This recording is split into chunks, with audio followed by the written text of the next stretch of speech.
பெரிய தேவதூதர்களை அவர் உண்டாக்கினாலும் நமக்கு அவர்கள் பணிவடை ஆவிகளாயிருக்கிறார், வேலைக்காரராயிருக்கிறார்கள்.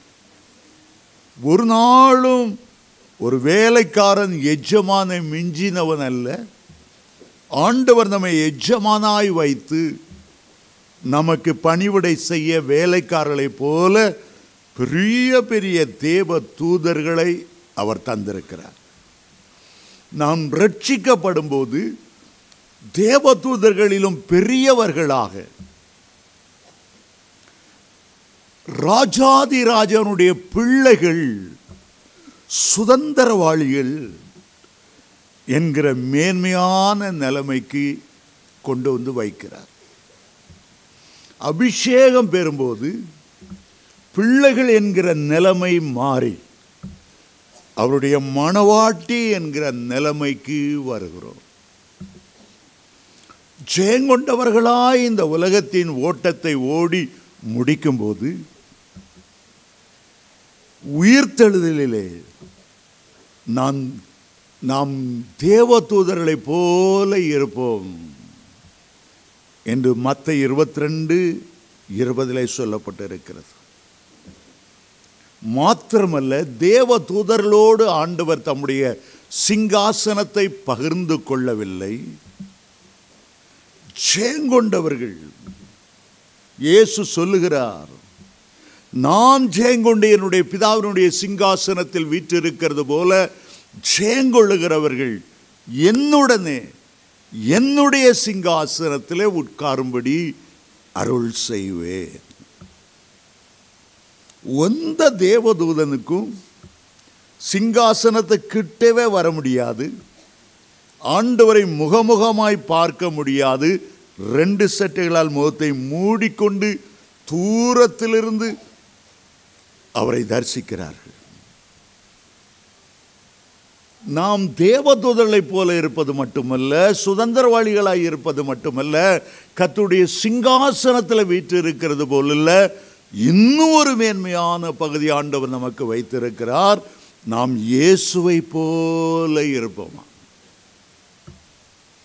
1 யோவான் 3:2 சொல்லுகிறது, இப்பொழுது நாம் இப்படி இருக்கிறோம், இனிமேல் நாம் எப்படி இருப்போம் என்பது இன்னும் வெளிப்படாமல் இருந்தாலும் அவர் வரும்போது அவர் இருக்கிற வண்ணமாய் அவரை நாம் தரிசிக்கிறதினாலே அவருக்கு ஒப்பாய் இருப்போம்.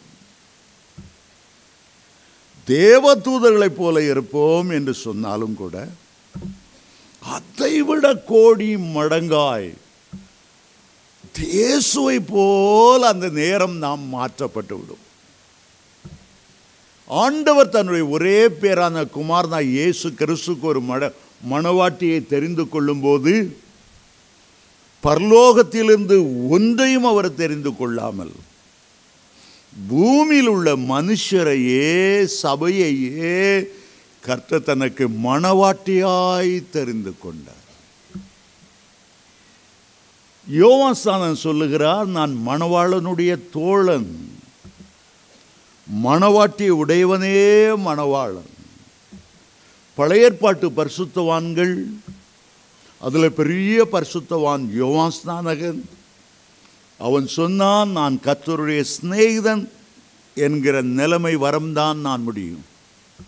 ஆனால் புதிய ஏற்பாட்டு தேவனுடைய பிள்ளைகள் அவருடைய இரத்தத்துக்கும் அவருடைய மாம்சத்துக்கும் அவருடைய எலும்புகளுக்கும் பங்காயிருக்கிறார்கள். அவர்கள் மணவாட்டி, கிறிஸ்துடைய மணவாட்டி என்கிற பெரிய ஸ்தானத்துக்கு வருவார்கள். பரலோகத்தில் பல பகுதிகள் உண்டு. பிதாவின் வீட்டில் அநேக வாசஸ்தலங்கள் உண்டு. அவைகள் பழைய ஏற்பாட்டு பரிசுத்தவான்களுக்கு, தேவதூதர்களுக்கு என்று பெரிய இடங்கள் உண்டு. சேராபீன்களுக்கு இடம், கேராபீன்களுக்கு இடம், ஒவ்வொருத்தருக்கும் பல பல வானங்களில் பல பல இடங்கள் இருந்தாலும் நாம் இயேசுவோடு கூடவே அவரோடு கூடவே வாழ்வோம். என் பிதாவின் வீட்டில் அநேக வாசஸ்தலங்கள் உண்டு, உங்களுக்காக ஒரு வாசஸ்தலத்தை ஆயத்தம் பண்ண போகிறேன். ஏற்கனவே ஆயத்தம் பண்ணப்பட்ட வாசஸ்தலங்கள் அல்ல. உயிர்த்தெழுந்த இயேசு பரலோகத்துக்கு போய் நம்மை நினைத்து நினைத்து அவர் ஆயத்தம் பண்ணுகிற வீடுகள், பரம வாசஸ்தலங்கள். யோவான் 14:3 சொல்லுகிறார், அந்த இடம் நீங்க தேவதூதர்களோடு இருக்கும்படி அல்ல, நான் இருக்கிற இடத்துல. தேவாதி தேவன் தன்னுடைய ஒரே பிறந்த குமாரன், திருத்துவத்தில் 2வது ஆள், அவர் இருக்கிற இடத்துல நாமும் இருக்கும்படி. ஒரு உலகத்தை உண்டாக்குறதுக்கு ஆண்டவருக்கு 6 நாள் தான் ஆச்சு. எவ்வளவு மலைகள், குன்றுகள், பள்ளத்தாக்கள், இயற்கை காட்சிகள், விதவிதமான பூக்கள், பறவைகள், 6 நாள்ல எல்லாம் டான் டான் டான் டான் செய்து முடிச்சிட்டார். ஆனா நமக்கு வாசஸ்தலம் ஏற்படுத்த 6 நாட்கள் அல்ல. வாசஸ்தலத்தை ஆயத்தம் பண்ண 2000 ஆண்டுகளாக அலங்கரித்து அலங்கரித்து அலங்கரித்து அந்த வாசஸ்தலத்தை அவருக்கு பரலோகத்தில் வீடு கட்டும் போது பிதாவானவர் எவ்வளவு துணை நின்று அந்த வாசஸ்தலங்களை நமக்காக கட்டி எழுப்பி இருக்கிறார். ஒரு தேவதூதன் கூட அங்கு வர முடியாது. சங்கீதம் 8 வாசிக்கிறோம், மனுஷனை நீர் நினைப்பதற்கும் அவனை நீர் விசாரிப்பதற்கும் அவன் எம்மாத்திரம், தேவதூதரிலும் அவனை சற்று சிறியவனாக உண்டாக்கினேன், கனத்தினாலும் மகிமையினாலும் அவரை முடிசூட்டினீர். எந்த தேவதூதனுக்கும் கனத்தை கொடுக்கல, மகிமை கொடுக்கல. கனமும் மகிமையும் அவருடையது. அவருடைய மனவாட்டிக்கு அதை அவர் கொடுக்கிறார். யோவான் 17 பிதாவை பார்த்து சொல்லுகிறார், நீர் எனக்கு தந்த மகிமையை நான் அவர்களுக்கு கொடுக்கிறேன். இது நமக்கு புத்தி கெட்டாத ஒரு காரியம். மனுஷனை சிருஷ்டிப்பதற்கு முன்பாகவே கோடான கோடி வருஷத்துக்கு முன்னால தேவதூதர்களை முதல்ல சிருஷ்டித்தார். ஒளியிலிருந்து, மகிமையிலிருந்து, அக்கினியிலிருந்து அவர்களை சிருஷ்டித்தார். ஆனால் மண்ணிலிருந்து நம்மை சிருஷ்டித்தாலும், அழிந்து போகக்கூடிய ஒரு சரீரத்தில் நம்மை வைத்திருந்தாலும், அழியாமையும் நித்தியமும் உள்ள தேவ தூதர்களை பார்க்கிலும் நம்மை விசேஷம் உள்ளவர்களாய் மாற்றினார். நம்ம இரும்புனால செய்யலை, அல்லது அழிக்க முடியாத ஒரு பொருளா, வெறும் மண்ணு, குயவனுடைய கையில் ஒரு களிமண். ஆனால் அதை வணங்குகிறார். நித்தியத்தை சுதந்திரித்து கொள்ள போக அழியாமையை அவனுக்குள்ளே வைக்கிறார். 1/3 பகுதி அழிந்து போனாலும், சரீரம் அழிந்து போனாலும், அழியாத ஆத்மாவையும் ஆவியையும் நமக்குள்ளே அவர் வைக்கிறார்.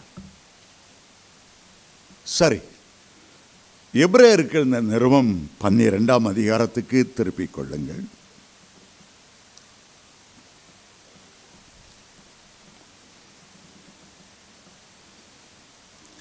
இருபத்தி 2ஆம் வசனத்திலிருந்து நான் வாசிக்கிறேன்.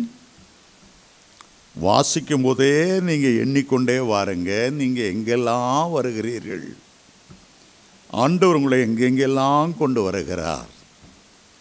நான் வாசித்து கரெக்டாக எனக்கு பதில் சொல்லணும்.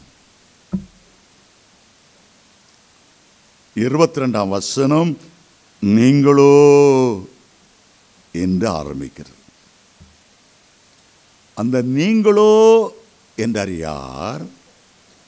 சிலுவை அண்டை வந்தவர்கள், இயேசுவின் இரத்தம் விழுந்து பாவங்களற கழுவப்பட்டவர்கள், பாவ மன்னிப்பை பெற்றுக்கொண்டவர்கள், இயேசுவை ஏற்றுக்கொண்டு அவரை உள்ளத்திலே வரவழைத்து ரட்சிப்பின் சந்தோஷத்தை பெற்றவர்களை பார்த்து நீங்களோ என்று அழைக்கிறார். அவன் எத்தனை ஏழையானாலும், படிப்பறிவில்லாதவனாக இருந்தாலும், திக்கற்றவனாய் இருந்தாலும், உலகத்தால் அற்பமாய் தள்ளப்பட்டாலும், ஒரு குப்பத்து சுப்பன் வந்து நாகரிகம் தெரியாமல் இருந்தாலும் சிலுவையில் வந்து அப்பான்னு கூப்பிடும்போது அவன் எங்கே வந்து சேர்கிறானாம்? முதலாவது சியோன் மலையினிடத்திற்கு, இரண்டாவது ஜீவனுள்ள தேவனுடைய நகரமாகிய பரம எருசலேமினிடத்திற்கு,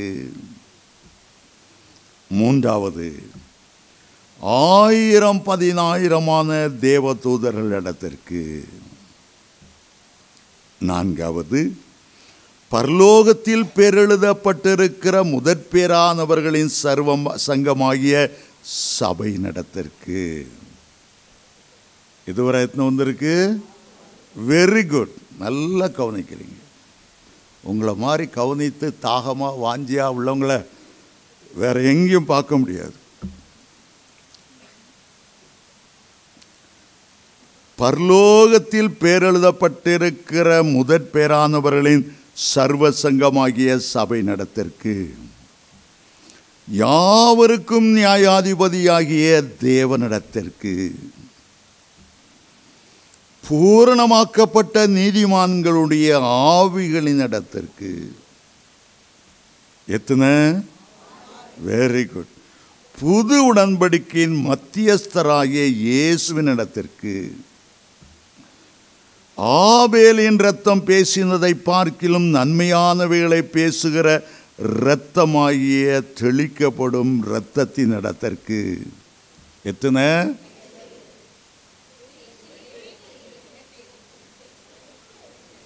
எட்டாயாளா? Very good, very good. நீங்களோ என்று ஆரம்பித்த 22ஆம் வசனம் 24ஆம் வசனத்தில் தான் முடிவடைகிறது. நீங்களோ வந்து சேர்ந்தீர்கள். அப்பாடா, நீங்க ஆரம்பிச்சீங்க, சிலுவை வண்ட வந்து நின்னீங்க, இயேசுவின் ரத்தம் உங்க மேல விழுந்தது, உங்களை அவருடைய பிள்ளையாய் மாற்றினார். அப்பா பிதாவை என்று அழைக்கக்கூடிய புத்திர சுவியார ஆவியை தந்தார். தேவ தூதர்களை உங்களுக்கு பணிவடை ஆவிகளாய் கொடுத்தார். இந்த 8 காரியங்களிடத்தில் நீங்கள் வந்து சேர்ந்தீர்கள். நீங்கள் வந்து சேர்ந்தீர்கள். அதுல ஒரு காரியம், இந்த 8ல் ஒன்று தான். இந்த 8 விளக்கணும்னா அது 8 மாதம். சியோன் மலை எங்கே இருக்கிறது? சியோன் மலையில் ஆட்டுக்குட்டியானவருடைய 1,44,000 பேர் எப்படி நிற்பாங்க? பழைய ஏற்பாட்டு பரிசுத்தவான்களில் 1,44,000 பேர் வெளிப்படுதலை அதெல்லாம் சொல்லிட்டு வரனா ரொம்ப நேரம். ஆனால் ஒரு மனுஷன் இயேசுவை ஏற்றுக்கொள்ளும் போது வேதம் சொல்லுகிறது, அவன் 1000-10,000 தேவ தூதர் உள்ள ஒரு பெரிய குடும்பத்துக்கு வருகிறான். ராஜாதி ராஜாவின் அருமையான குடும்பத்துக்கு வருகிறான். நம்முடைய குடும்பம் ஒரு பெரிய குடும்பம். பூமியிலே நம்முடைய குடும்பத்திலே லட்சக்கணக்கான பரிசுத்தவான்கள் போதகர்கள் இருந்தாலும் பூமியில் உள்ள குடும்பத்துக்கு மட்டுமல்ல, பரலோக குடும்பத்துக்கு நாம் வந்து சேர்கிறோம். திருவிருந்து எடுக்கும்போது உலகமெங்கும் இருக்கிற பரிசுத்தவான்களோடு நாம் இணைக்கப்படுகிறோம். பரலோகத்தில் வாழ்கிற பழைய ஏற்பாடு புதிய ஏற்பாட்டு பரிசுத்தவான்களோடு இணைக்கப்படுகிறோம். பிதாவோடு குமாரனோடு ஆவியானவரோடு இணைக்கப்படுகிறோம். பரலோகத்தில் உள்ள 1000-10,000 தேவ தூதர்களோடு இணைக்கப்படுகிறோம். ஒரு பெரிய சந்தோஷம். நீங்க நினைக்க கூட நான் கிறிஸ்தவன் ஆயிட்டா நான் தாழ்ந்த சாதிக்கு கீழ் சாதிக்கு போயிட்டேன், 3% தான் கிறிஸ்தவங்க, ஒரு ஒரு ஒரு ஒரு ஒரு என்ன மைனாரிட்டி பீப்புளோட நான் சேர்ந்துடுறேன். இல்லை, பெரிய குடும்பத்துக்கு நாம் வருகிறோம். நீங்களோ கர்த்தருடை வந்து சேர்ந்தீர்கள். எத்தனை தேவதூதர்களாம்? 1000-1000 10,000 தேவதூதர்கள். வேதத்தின்படி 1000 1000 10,000 100 கோடி தேவதூதர்கள். இந்த 100 கோடி தேவதூதர்களை 3 பேர் தலைமையில் ஆண்டவர் கொடுத்தார். ஒருவர் ஆராதனைக்கென்று தலைமை வைத்தவர், அவருடைய பேர் லூசிபர். ஆண்டவருடைய யுத்த பிரிவிலே பிரதான தூதன் என்று பெயரெடுத்தவர் மிகாவேல். செய்திகளை சுமந்து செல்லுகிற தூது சொல்ல, ஆண்டவர் ஒரு தூதை சொல்ல தேவ பிள்ளைகளுக்கு சபைகளுக்கு அறிவிக்கக்கூடிய தேவதூதனுக்கு பெயர் கேப்ரியல். வேதம் முழுவதிலும் 2 தூதர்கள் பெயர் தான் சொல்லப்பட்டு இருக்கின்றன. ஒரு தேவதூதன் பெயர் மிகாவேல், அடுத்த தூதன் கேப்ரியல். லூசிபர் என்ற பெயர் பைபிளில் இல்லை. ஆனால் லூசிபர் என்ற பெயர் பரலோகத்தில் ஆராதனை செய்து கொண்டிருந்த போது ஒரு தூதனுக்கு வைக்கப்பட்ட பெயர். லூசிபர் என்றால் விடிவெள்ளி என்ற அர்த்தம். லூசிபர் என்றால் அதிகாலையின் மகன் என்ற அர்த்தம். இவனை ஆண்டவர் அக்கினி கற்கள் நடுவிலே உலாவ வைத்தார். காப்பாற்றுவதற்காக அவன் அபிஷேகம் பெற்றான். மிகுந்த அழகுள்ளவன், மிகுந்த ஞானமுள்ளவன். அவனுடைய சட்டைகளுக்குள்ளே அத்தனை கேஷியோ, அத்தனை கிட்டார், அவ்வளவு இசைக்கருவிகளும் அவனுக்குள்ளே பொருத்தப்பட்டிருந்தது. ஆனால் அவனுக்குள்ளே பெருமை வந்த போது, உன்னதமானவருக்கு நான் ஒப்பாவேன், வடதுபுறத்தில் உள்ள ஆராதனை கூடத்தில் நான் வீற்றிருப்பேன், நான் ஏன் ஆண்டவரை வணங்கணும், தொழுது கொள்ளணும், ஆராதிக்கணும், நான் அழிவில்லாதவன், என்னை கர்த்தராலும் அழிக்க முடியாது என்று பெருமை கொண்டதினாலே அங்கே மேலே இருந்து அவனை கீழே பந்தாடினார் ஆண்டவர். அவனுக்கென்று பாதாளத்தை உண்டாக்கினார், நரகத்தை உண்டாக்கினார். அதுக்கு முன்னால சிருஷ்டிப்பில் பாதாளம் உண்டாக்கப்படவில்லை. அக்கினியும் கந்தகமும் எரிகிற கடல் உண்டாக்கப்படவில்லை.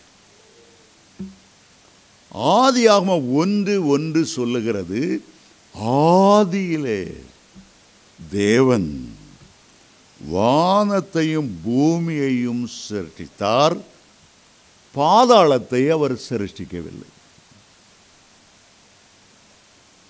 பாதாளத்தை எப்போது அவர் சிருஷ்டித்தார், எதற்காக சிருஷ்டித்தார்? மத்தேயு 25:41 சொல்லுகிறது, சாத்தானுக்காகவும் அவனுடைய தூதனுக்காகவும் உண்டாக்கினார். சாத்தான் விழுந்த பிறகுதான் உண்டாக்கினார். இல்லாவிட்டால் ஆதியிலே தேவன் வானத்தையும் பூமியையும் பாதாளத்தையும் சிருஷ்டித்தார் என்று சொல்லியிருந்திருப்பார். ஆண்டவர் ஒவ்வொரு ஸ்டெப் பை ஸ்டெப்பாக உருவாக்குகிறார். முதல்ல பரலோகத்தை அவர் சிருஷ்டித்தார்.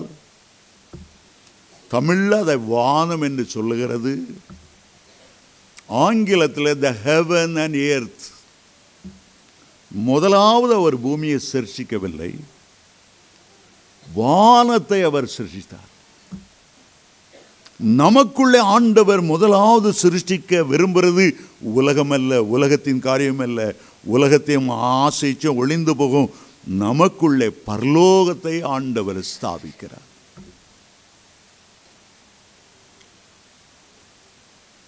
முதலாவது நீ தேவனுடைய ராஜ்யத்தை நீதியும் தேடு, பரலோகத்தை தேடு, பூமிக்குரிய காரியங்கள் உனக்கு கூட கொடுக்கப்படும். ஜெபம் ஆரம்பிக்கிறியா, முதல்ல வானத்திலிருந்து ஆரம்பி. பரமண்டலங்களில் இருக்கிற எங்கள் பிதாவே. அதுக்கு பிறகு சியோன் மலையை பாரு, பரம எருசலேமை பாரு, ஆட்டுக்குட்டியானவருடைய இரத்தம், ஆபேலின் இரத்தம் பேசி இந்த நன்மையான பேச பூர்ணமாக்கப்பட்ட பரிசுத்தமா எல்லாம் பார். முதல்ல வானம்.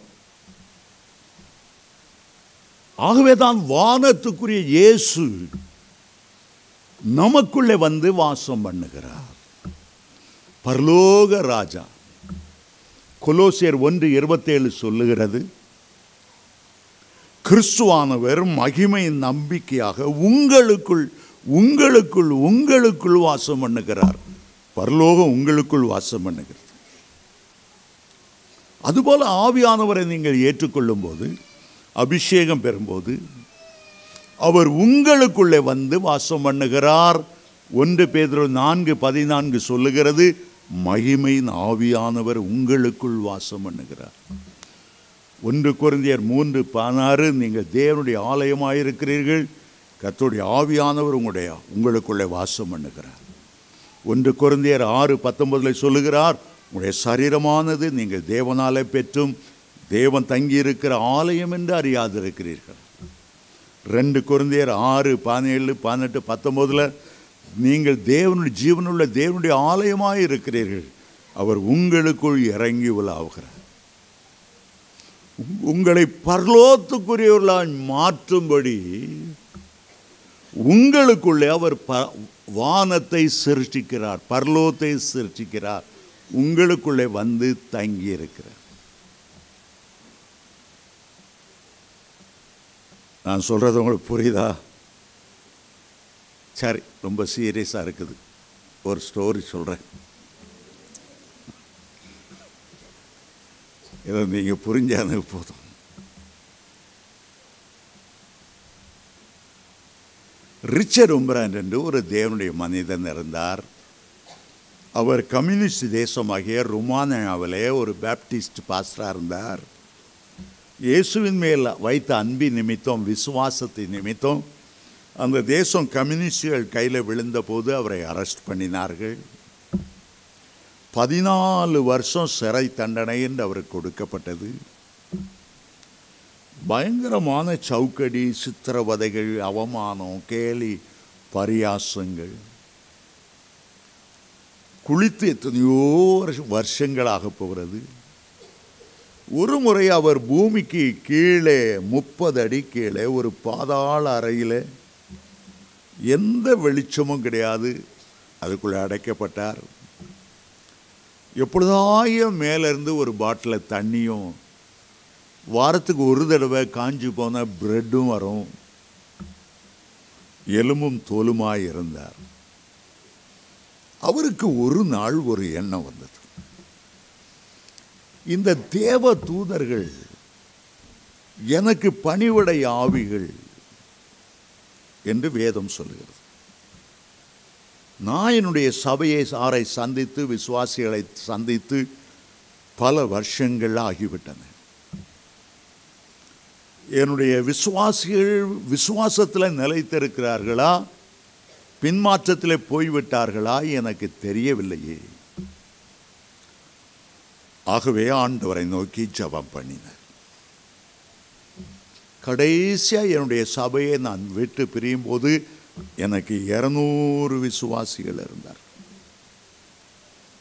அந்த 200 விசுவாசிகள் இடத்துல நான் செய்தி அனுப்புவதற்காக, இயேசுவே எனக்கு 200 தேவ தூதர்கள் அனுப்பும்,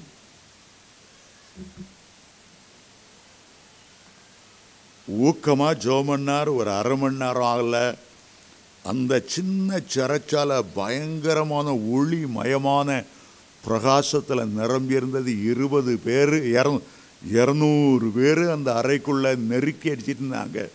ஒவ்வொருத்தங்க கையில் ஒரு நோட்டு, ஒரு பேனா, குறிப்பெடுக்கிறதுக்காக கொண்டு வந்தார். சொன்னார், இப்போ நான் பிரசங்கம் பண்ண போகிறேன், நீங்கள் 200 பேரும் அப்படியே அதை டிக்டேஷன்லேயே எடுக்கணும். என் விசுவாசிகள் எங்கே இருக்காங்கன்னு எனக்கு தெரியல. இந்த முழு பிரசங்கத்தையும் அவங்க காதில் அவங்க உணரும்படி இந்த பிரசங்கத்தை பண்ண. தூங்கிட்டு இருக்கலாம்,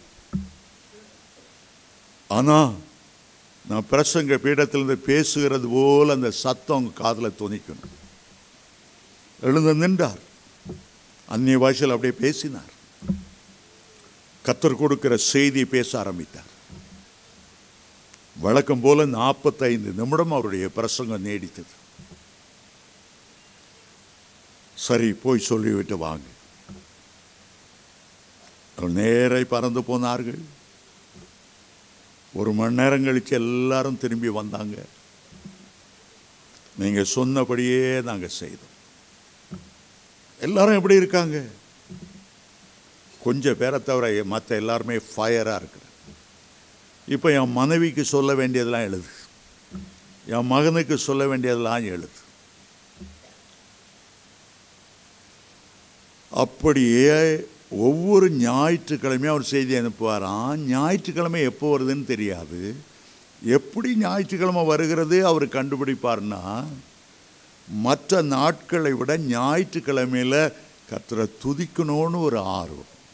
உலகமெங்கும் இருக்கிற பரிசுத்தவான்கள் ஆண்டவரை தொழுது கொள்ளுகிற நாள். ஆகவே அவருடைய பாடுகள் பாடுகளாய் தெரியாது, சவுக்கடி சவுக்கடியாய் தெரியாது. உள்ளம் களி கூர்ந்து கொண்டே இருக்கும்போது இன்றைக்கு ஞாயிற்றுக்கிழமை என்று அறிந்து கொள்வாராம். அந்த சிறைச்சாலை அனுபவம் முடிந்தது. அவரை பற்றி கேள்விப்பட்ட சில அமெரிக்கர்கள் அவருக்கு பணம் செலவழித்து எத்தனை லட்சமானாலும் அவரை விடுதலை ஆக்கணும். ருமானிய அரசாங்கத்துக்கு பணம் தேவைப்பட்டது. அமெரிக்க இடத்துலேருந்து பெரிய தொகை கேட்டு அவரை ரிலீஸ் பண்ணாங்க. அவர் அமெரிக்காவுக்கு போனார். நல்லா அங்கே ஊழியம் செய்ய ஆரம்பித்தார். ஒரு நாள் யோசிச்சார், நம்ம எத்தனை பிரசங்கம் பண்ணோம் அந்த ஜெயிலில் இருந்து. அவ்வளோ தேவ தூதர்களையும் மறுபடியும் கூப்பிட்டார். இயேசுவின் நாமத்தில் ஆண்டவரே அந்த தேவ தூதர்களை அனுப்பும். தேவ தூதர்கள் பணியில் ஒரு முக்கியமானது கவனிக்கணும். நம்ம தேவ தூதனை டைரக்டாக அழைக்கவே முடியாது, அழைக்கவும் கூடாது. அப்படி அழைத்தால் தேவதூதனுடைய வேஷத்தில் ஒளிந்தூதனுடைய ஆவி வந்து நின்றுட்டு இருக்கும். நிறைய பேருக்கு நிறைய சர்ச்சை பார்த்தா மிகாவேல் தேவதூதன் ஆலயம், மிகாவேல் தேவதூதனுக்கு பெரிய செலவு வச்சிட்டு இருப்பாங்க. மிகாவேலே மிகாவேலே எங்களுக்காக வேண்டிக் கொள்ளும் மிகாவேலே. இது ஆண்டவர் விரும்புகிறதில்லை. ஒரு தேவ தூதனை வெளிப்படுத்தல் 22ஆம் அதிகாரத்தில் அவனை வணங்கும்படி யோவான் அப்போஸ்தலன் முற்பட்ட போது அந்த தேவதூதன் சொன்னான், என்னை வணங்காதபடி பார், தேவனை அல்லாமல் என்னை நீ வணங்கவே கூடாது என்று சொன்னான். ஆகவே 4-5 வருடங்கள் எவ்வளோ நாள் போச்சுன்னு தெரியல, திரும்ப அவ்வளோ தேவதூரையும் ஜெபம் பண்ணி கொண்டு வந்தார். சொன்னார், நான் 10 வருஷத்துக்கு முன்னால் 7 வருஷத்துக்கு முன்னால் நிறைய பிரசங்கம் பண்ணேன். அவ்வளோ பிரசங்கத்தையும் நான் எழுத போகிறேன். நான் எழுதுகிற ஸ்பீடில் மெதுவாக சொல்லணும். ஒவ்வொரு தேவதூதன் சொன்னான். அதை கேட்டு அவர் 2 புக் எழுதினார். அழகான புஸ்தகம். எங்கேயாவது கிடைக்குன்னா வாங்கி பாருங்க. 2 என்கிட்ட இருந்தது. யாரோ ஓசி வாங்கிட்டு போயிட்டு தரவே இல்லை. அதனால் அமெரிக்காவுக்கு எழுதி அங்கே எழுதி தேடி உலகம் பூரா தேடி மறுபடியும் வாங்கிட்டேன். இன்னொரு தடவை நான் ஏமாற மாட்டேன். ஒரு புக்கு பேர் if prison walls could speak, சிறை கதவு பேசுமானால். அடுத்த புஸ்தகம் பேர் my sermons in the solitary confinement, அமைதியாய் நான் பிரசங்கித்த, சிறையிருப்பிலே நான் பிரசங்கித்த பிரசங்கம். அதை மாதிரி ஒரு ஆழமான பிரசங்கத்தை எங்கேயுமே கேட்கவே முடியாது. அவ்வளோ அருமையான ஒரு புத்தகம். நம்முடைய சர்ச்சில் உள்ள ஒருத்தர் தான் எனக்கு ஸ்டெப் எடுத்து அமெரிக்கா ஃப்ரெண்ட்ஸுக்கெல்லாம் எழுதி எவ்வளோ டாலர் செலவழித்து அதை எனக்கு வாங்கி ப்ரெசன்ட் பண்ணார். தேவ தூதர் பணி அவ்வளோ விசேஷமானது. அநேக தேவ பிள்ளைகள் காணாமல் போன தாம் பையன் எங்கே இருக்கிறான், ஆண்டவரை உம்முடைய தூதனை அனுப்பும், அவர்கள் வந்து என் பிள்ளையை வீட்டுக்கு கூட்டு வரணும். தூதர் பணி அவ்வளோ விசேஷமானது. நம்மெல்லாம் தேவ தூதரில் எனக்கு தாரோன்னு கேட்கறது இல்லை. நம்ம வீட்டுக்கு ஒரு வேலைக்காரியை வச்சு அவளுக்கு 10,000 ரூபா சம்பளம் பேசி சமையல் வேலை நடக்கணும். அவள் காலைல 8 மணிக்கு தான் எழுந்திருப்பாள். பல்லு விளக்கிட்டு நேராக டிவியை போட்டு ஆன் பண்ணி எல்லா தொடர்கதைகளெல்லாம் பார்த்துட்டு உட்காந்துருப்பான். கிச்சனில் வேலை செய்கிறதுக்கு 10,000 ரூபா கொடுத்த ஒரு வேலைக்காரியை கொண்டாந்து வீட்டில் வச்சா 24 மணி நேரம் சோஃபாவிலேயே உட்காந்து டிவின்னு பார்த்துட்டு இருந்தா உங்களுக்கு கோபம் வருமா வராதா? அவளை உட்கார வச்சுட்டு நீங்கள் கடந்து சமையலில் கடந்து பாடுபட்டா ஆண்டவர் சொல்கிறார், ஏன் நீ அவங்கள பயன்படுத்தக்கூடாது? ஏன் நீ அவங்கள எங்கள் இடத்துல கேட்கக்கூடாது? உன்னை சுற்றிலும் பாளையம் இறங்கும்படி ஏன் கேட்கக்கூடாது? உன்னுடைய கால்கள் சறுக்கும் போது உன்னுடைய கைகளில் ஏந்தி கொள்ள அவர்கள் ஆவலாக இருக்கும்போது ஏன் சோம்பேறித்தனமாக உன் சோஃபாவில் உட்கார்ந்துட்டு இருக்கா? கர்த்தரிடத்தில் கேள். நான் மந்திரவாதியை கட்டுகளை உடைக்கணும், அசுத்த ஆவிகளை அவன் ஏவி விடுறான். எனக்கு 100க்கு அதிபதி, நான் ஒரு 100க்கு அதிபதி, எனக்கு 100 தேவதூதர்களை தாரும். அவன் 100 குட்டி சைத்தான்களை வச்சிருந்தாலும் அவைகளெல்லாம் நொறுக்கும்படி கர்த்தருடைய அக்கினி மேலே இருக்கட்டும். ஆண்டவர் நமக்கு இயேசுவை ஏற்றுக்கொள்ளும் போது முதலாவது ஒரு தேவதூதனை தருகிறார். அந்த தேவதூதனை எதற்காக தருகிறார்? எபிரேயர் 1:14 சொல்லுகிறது, ரட்சிப்பை சுதந்தரித்து கொள்ள போகிறவர்களுக்கு அவர்கள் அனுப்பப்படுகிற பணிவிடை ஆவிகளாய் இருக்கிறார்கள். யாருக்கு? ரட்சிப்பை சுதந்தரித்து கொள்ள போகிறவர்களுக்கு. ரட்சிக்கப்பட்ட நாளிலிருந்து அவன் மரணமடைந்து பரலோகத்தை சுதந்தரிக்கிற நாள் வரையிலும் உங்களோடு இருக்கும்படி, உங்களை பரிசுத்த பாதையிலே கொண்டு போகும்படி, உங்களுக்காக வழக்காடி யுத்தம் செய்யும்படி, உங்களுக்கு வருகிற சோதனையிலெல்லாம் உங்களுக்கு ஜெயத்தை தரும்படி அவர்கள் உங்களோடு இருக்கிறார்.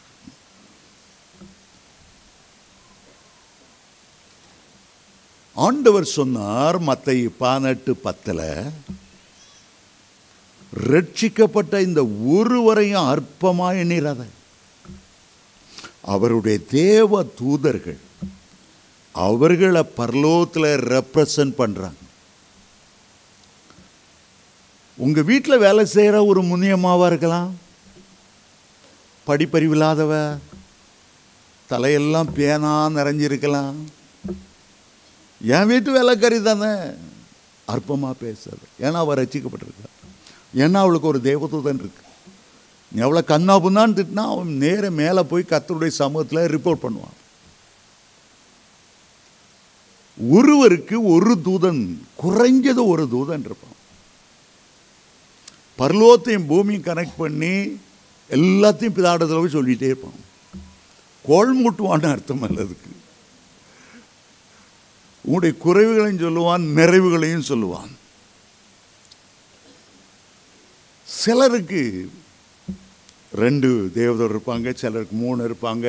நீ எவ்வளவுக்கு எவ்வளோ ஆண்டவருக்கு சாட்சி சொல்கிறாயோ, நீ எவ்வளவுக்கு எவ்வளவு ஜெபிக்கிறாயோ, எவ்வளவுக்கு எவ்வளவு ஆவிக்குரிய யுத்தம் செய்து விபச்சார ஆவி, வேசித்தன ஆவிகளை கட்டும்படி உத்தரவாதத்தோடு ஒரு யுத்த வீரனை போல நிற்கிறாயோ, அவ்வளவுக்கு அவ்வளவு தேவதூதர்கள் உங்களுக்கு துணை நிற்பார். லாசரு ஐஸ்வர்யான் வீட்டு வாசல கிடந்தான். புண்ணும் புழுதியும் எல்லாம் இருந்தது. அவன் ஒரு ஊழியம் செய்த மாதிரி தெரியல. ஒருத்தருக்கு இயேசுவை பற்றி சொன்னாங்கிறது கிடையாது. ஒரு ஊழியமும் செய்யல. அவன் செத்துறான். ஆனாலும் அவனுக்கென்று நியமித்த தேவதூதன் இறங்கி வந்து அவனுடைய ஆத்துமாவை எடுத்து ஆபிரகாம் மடிக்கு கொண்டு போனான். லோத்தை அழிக்கும்படி, சோதோமை அழிக்கும்படி, லோத்தை காப்பாற்றும்படி தேவதூதர்கள் வந்தார். எத்தனை பேர் வந்தாங்க? 2 பேர் வந்தார். எப்போ வந்தாங்க? சாயங்காலம் அஸ்தமாகும் போது, சோதம் அழிக்கப்படுற நேரத்தில் வந்தாங்க. மிஸ்ஸஸ் லோத் இருக்காங்களே, அந்த அம்மா உள்ளமெல்லாம் சோதோமில் இருந்துச்சு. ஐயோ, நான் புதுசாக கட்டின வீடு, ஐயோ இப்போ தான் அல்சேஷன் வாங்கிட்டு வந்தேன், ஐயோ இப்போ தான் வீட்டு பின்வாரத்தில் மல்கோவா மாம்பழம் வச்சேன், ஐயோ. அவன் சொல்கிறான், டைம் அது, சோதம் அழிக்க போகிறாங்க, உன் வீட்டில் உள்ளெல்லாம் எடு. இந்த அம்மாவுடைய கடைக்கண், ஒரு கண்ணு சோதமில் இருக்கு. சொல்கிறான், பின்னிட்டு திரும்பி பார்க்காத, ஜீவன் தப்ப ஓடிப்போ, இந்த சமவெளியில் எங்கே நிற்காத. இந்த 2 பேரும் வர்ற மாதிரி தெரியல, 2 தேவதூதன் தான். ஒருத்தன் 2 பேர் கையை பிடிச்சான், அடுத்தவன் 2 பேர் கையை பிடிச்சான். இந்த 2 பேர் லோத்துடைய 2 பிள்ளைகள், அந்த 2 பேர் மிஸ்டர் அண்ட் மிஸ்ஸஸ் லோத்து. தர தர தரன்னு எழுதான், எழுத்து சோதமை விட்டு வெளியே கொண்டு நிறுத்தினான். 4 பேருக்கும் 2 தூதன். ஆபிரகாம் வீட்டுக்கு வரும்போது ஆதியாகமம் 18:1-2 வாசிச்சா 3 தேவதூதர்கள் வந்தாங்க. ஒரு மனுஷனுக்கு மேக்சிமம் எத்தனை தூதர்களை ஆண்டவர் தருவார் தெரியுமா? கிறிஸ்தவ மார்க்கத்திலும் கூட ரோமர் பட்டாளத்துக்குரிய சில காரியத்தை ஆண்டவர் சொல்றார். இயேசு காலத்தில் 100க்கு அதிபதினு சொன்னார், 100 புருஷனும் கூட இருப்பான்னு அர்த்தம். இயேசு காலத்தில் நிறைய 100க்கு அதிபதியை சந்தித்தார். மற்ற 8ஆம் அதிகாரத்தில் 100க்கு அதிபதி வேலைக்காரன் சிக்காயிட்டான். அவன் 100 பேருக்கு அதிகாரி. ஆட்கள் ரோம பட்டாளத்தில் 100 பேரை வச்சுருக்க ஒரு இன்ஸ்பெக்டர் ஆஃப் போலீஸ்னு வச்சுக்கோங்களேன். 100 பேரை வச்சுட்டு இருந்தோம். ஒரு பேயை பார்த்து போனால் அந்த 100 பேரால் ஒன்றும் செய்ய முடியாது. நோயை பார்த்து போனால் போகாது, சாபத்தை பற்றி போகாது. அவன் இயேசுகிட்ட வாரான். நான் ஒருத்தனை போனால் போகிறான், ஒன்றை வானா வாரான். அதனால் பேயும் நோயும் போக மாட்டேங்குது. சிலரோட 100க்கு அதிபதி போல 100 தேவதூதர்களை ஆண்டவர் தருவார். இயேசு கிறிஸ்துவ கெத்செமனே தோட்டத்தில் அரெஸ்ட் பண்ண வரும்போது 1000 பேர் அதிபதி வந்தான். 100க்கு அதிபதியை ரோம பட்டாளம் அனுப்பல. இயேசு கிறிஸ்துனால ஒரு வேளை கலவரம் வந்தாலும் வந்துருமே. ஆகவே 1000 பேருக்கு அதிபதி அனுப்பினார். ஒரு மனுஷனுக்கு எவ்வளவு தேவதூதர்கள் ஆண்டவர் கொடுப்பார்னா, இயேசு கிறிஸ்து மனுஷகுமாரனாக மனிதனாக வரும்போது, நான் இப்போ என்னுடைய பிதாவை வேண்டிக் கொண்டால் 12 லேகியோனுக்கு அதிகமான தேவதூதர்களை அனுப்ப மாட்டாரா? அனுப்ப மாட்டார் என்று நினைக்கிறாயா? பேதுரு பார்த்து சொன்னார். லேகியோன் என்றால் ரோம பணக்க வழக்கப்படி 6000 என்ற அர்த்தம். 12 லேகியோன் என்றால் 72,000 பேர் என்ற அர்த்தம். இயேசு கிறிஸ்து தேவகுமாரனாய் லட்சமான தேவதூதர்கள் கொண்டு, ஆனால் மனுஷனாய் வரும்போது அங்கு ஒரு லிமிட்டேஷன் இருக்கு.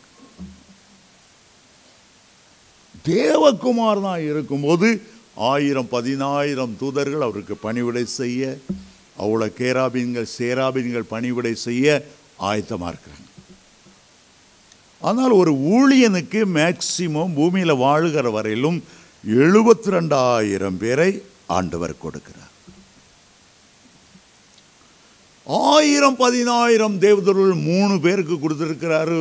லூசிஃபரில் ஆராதனை செய்வதற்காக, மிகாவேல் தூதன் கையில் யுத்தம் செய்வதற்காக, கேப்ரியல் தூதன் கையில் செய்திகளை சுமந்து செல்வதற்காக.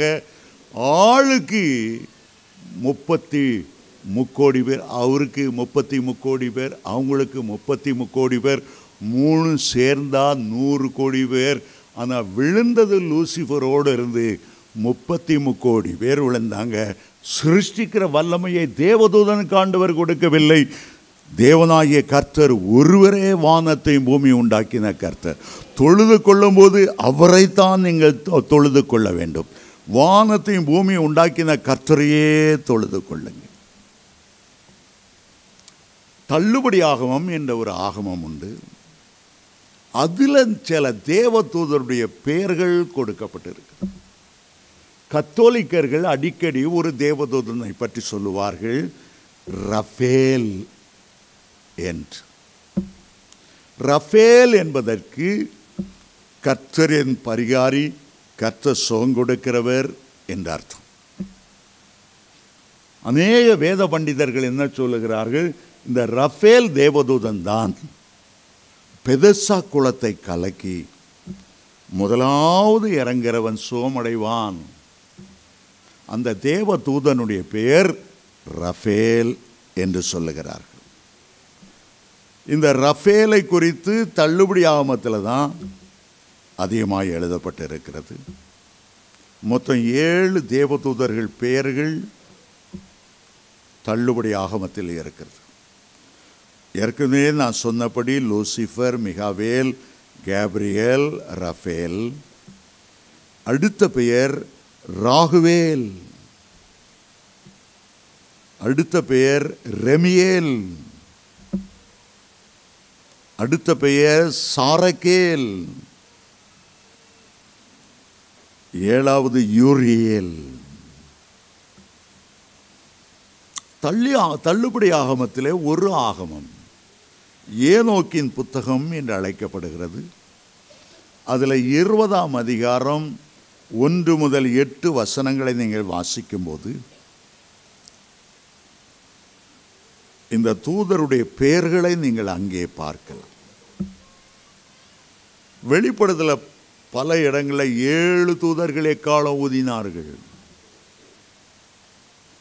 7 கோப கலசனைகளை பூமியில் வார்த்தார்கள். 7 7 7 என்ற தூதர்கள் பல பேர் வருகிறது. அவை தள்ளுபடி ஆகமத்தில் எழுதப்பட்டிருக்கிறது. ஒவ்வொரு தேவனுடைய பெயரும் முடிவிலே ஏல் என்று முடியும். கேப்ரி ஏல், மிகா வேல், ரகுவேல், ரஃபேல் எல்லாம் ஏல். ஏல் என்றால் ஏல் எலோகிம் என்று அழைக்கப்படுகிற கர்த்தருடைய பணிவிடை ஆவிகள் என்ற அர்த்தம்.